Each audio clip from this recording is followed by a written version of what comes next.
Asalaamu calaykum waraxmatullaahi barakaatu. Soo dhawaada maanta waxaan sameynaynaa face scrub oo waxaan ka sameynaynaa laba shay oo aad u fudud oo samaysan kartid waa qaxwo iyo aloe vera gel oo labadaba aad ma garanaysaayeen u fiican oo leh faa'iidooyin badan leh wajiga iyo jirkaba.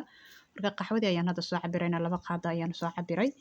Marka laba qaado markaad soo cabirtay dhinacyada u dhigaysaa, haddana waxaad soo cabiranaysaa ma garanaysaa aloe vera gel iyadana saxankan soo qaadanaysaa. Marka laba qaado inta qaado maan isticmaalin telefonka ayaan gacanta kale ku hayaa, hal gacan ayaan isticmaalayaa markaa, laakiin waan qiyaasi karaa because marar badan baan sameeyay. Intaas waa laba qaado. Marka laba qaado aloe vera gel iyo laba qaado waxaad isku daraysaa qaxwadii ah. Marka waa qaado aloe vera gel waa kaasaan soo cabiray. Marka qaxwadina waa kaas, labadoodiba kaas, labadaas saxan baan kusoo kala cabiray. Marka hadda waan isku daraynaa, markaynaa sidaan isku qasayna. Marka waan isku darnay hadda qaadaan soo qaadanaynaa si aad ma garanaysa aad u walaaqdid oo pastigii scrubkaad si fiican u samaysid. Marka time ayay qaadanaysaa maadaama qaxwadan ay ina bada zaid ahayn. Laga dulqaato wax yar dulqaato sababtoo ah waxaan isticmaalayaa hal gacan, gacanta kale telefonka ayaan ku hayay, telefon ayaan maanta ku duubay wax. Marka time bay qaadanaysaa sidaan inaan si fiican isku dhex geliyo.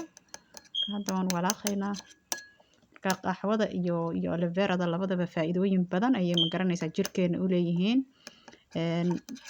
Aan ku hormaro marka hore aloe verada waa horta moisturizing waaye oo jirka ma garanaysaa waxay ka dhigtaa jileec. Teeda kale waxay u fiican tahay marka jirka qofkii markuu ka gubto ama sunburn ha ahaato ama dabka kale caadiga ahaado waa la iska mariyaa, wayna ma garanaysaa dhaawacaas ayay heal garaysaa ama bogsiisaa. Waxaa kale oo reduce garaysaa infectionka ama acne-ga ma garanaysaa dadka nabarrada wajiga kasoo baxaan way u fiican tahay. Teeda kale jirkaada way light garaysaa, waa natural lighting adigoon chemical isticmaalin ama iscadeys isticmaalin. Haddaad aloe vera gel aad isticmaashid wajiga wuu kuu dhalaalaya, wuu kuu nuuraya maasha Allah. Aad bay jirka ugu fiican tahay. Sidoo kale aloe verada waxay u fiican tahay xataa timaha iyo scalp-kaada aad bay ugu fiican tahay. Marka faa'iidooyin badan ayay aloe verada leedahay.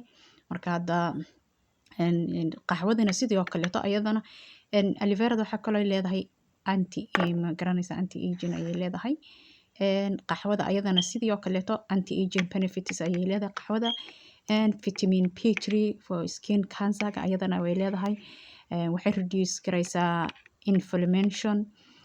Sidoo kale waa acne treatment qaxwada. Haddii kale acne-da waxaa laga wadaa nabarrada wajiga waxyaalaha kaasoo baxaan ama qofka energy-ga haysto. Maxaa kaloo u fiican tahay dark cycling-ka indhaha dadka ma garanaysaa ama daalka iyo waxaas markay indhaha hoostooda iyo waxaas ay madoobaadaan. Qaxwada iyo aloe vera labadaba way u fiican yihiin, way remove garayaan. Marka hadda tired ay ka muuqdo hooyaa tired aad dareemaysid ma garanaysaa labadooda markaad marsatid waa laba aad u fudud faa'iidooyin badanna leh. Haddaad week laba jeer aad marsatid kaale iska arag